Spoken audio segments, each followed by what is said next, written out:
পাথরে ফুল ফুটেছে কথাটি বাগধারা হিসেবে বহুল প্রচলিত হলেও এবার বিশ্বের সবচেয়ে শুষ্ক মরুভূমি আতাকামাতেই দেখা মিলছে এমন দৃশ্যের।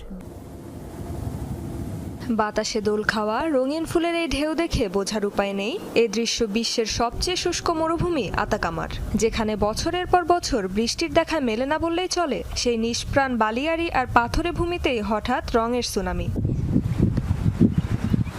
পৃথিবীর সবচেয়ে শুষ্ক অমেরু অঞ্চল চিলির উত্তরের আতাকামা মরুভূমি, যেখানে বছরে গড়ে বৃষ্টিপাত হয় মাত্র 2 মিলিমিটার। কিন্তু দক্ষিণ গোলার্ধের শীতকাল জুড়ে অস্বাভাবিক বৃষ্টির ফলে পানির ছোঁয়া পেয়েছে মরুভূমির পাদদেশ ও উঁচু অঞ্চলগুলো, আর সেই সিক্ত মাটিতেই ফুটে উঠেছে হাজারো ফুলের মেলা। বিশেষজ্ঞরা বলছেন 2025 সালটি আতাকামার সাম্প্রতিক ইতিহাসে সবচেয়ে আর্দ্র বছরগুলোর একটি।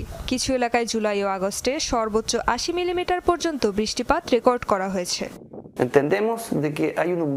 আতাকামা মরুভূমিতে 200টিরও বেশি প্রজাতির ফুল রয়েছে, যার প্রায় 20% বিশ্বের অন্য কোথাও পাওয়া যায় না। 2022 ও 2017 সালের পর এসব ফুল আর ফোটেনি। এবার বৃষ্টিপাত হয়েছে 60 মিলিমিটার পর্যন্ত, উঁচু এলাকায় যা পৌঁছেছে 80 মিলিমিটারেও।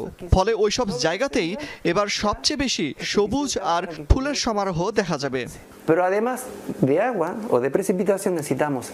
তবে ফুল ফোটার জন্য শুধু বৃষ্টি নয়, প্রয়োজন নির্দিষ্ট পরিমাণ তাপমাত্রা, সূর্যালোক ও আর্দ্রতারও।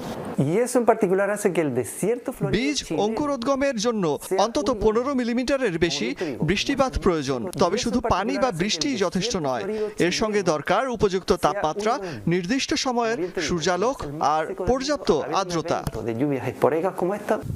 নৈসর্গিক দৃশ্য দেখতে স্থানটিতে দলে দলে ছুটে যাচ্ছেন পর্যটকরা। রাজধানী সান্তিয়াগো থেকেও অনেকে ভিড় জমাচ্ছেন 800 কিলোমিটার দূরের কোপিয়াপো অঞ্চলে। রেজবানা সাইমা, যমুনা নিউজ।